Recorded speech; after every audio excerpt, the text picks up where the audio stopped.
రోజున రాష్ట్రంలో దేశంలో రోజు రోజుకి మారుతున్నటువంటి విచిత్రమైనటువంటి పరిణామాలు ప్రజలు గమనిస్తూ ఉన్నారు. ముఖ్యంగా నరేంద్ర మోడీ అధికారంలోకి వచ్చిన తర్వాత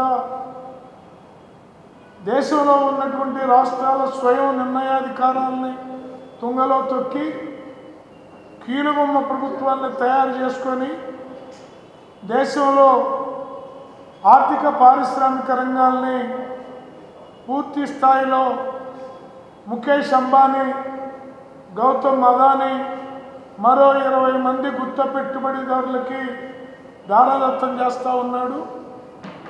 ఈ నేపథ్యంలో కష్టపడి పని చేసుకొని సాయంత్రానికి ఇంటికి వెళ్ళి భోజనం తినడానికి కూడా అవకాశం లేని దుస్థితి నెలకొన్నటువంటి ఈ స్థితిలో నరేంద్ర మోడీ ఒకవైపున ఆర్థిక పరిస్థితుల్ని తారుమారు చేస్తూ పారిశ్రామిక రంగాన్ని నిర్వీర్యం చేస్తూ మత ఉన్మాదాన్ని రెచ్చగొడుతున్నటువంటి నరేంద్ర మోడీ విధానాలపైన భారత కమ్యూనిస్ట్ పార్టీ జాతీయ స్థాయిలోనూ రాష్ట్ర స్థాయిలోనూ అనేక కార్యక్రమాలని రూపొందించడం అనేది జరిగింది.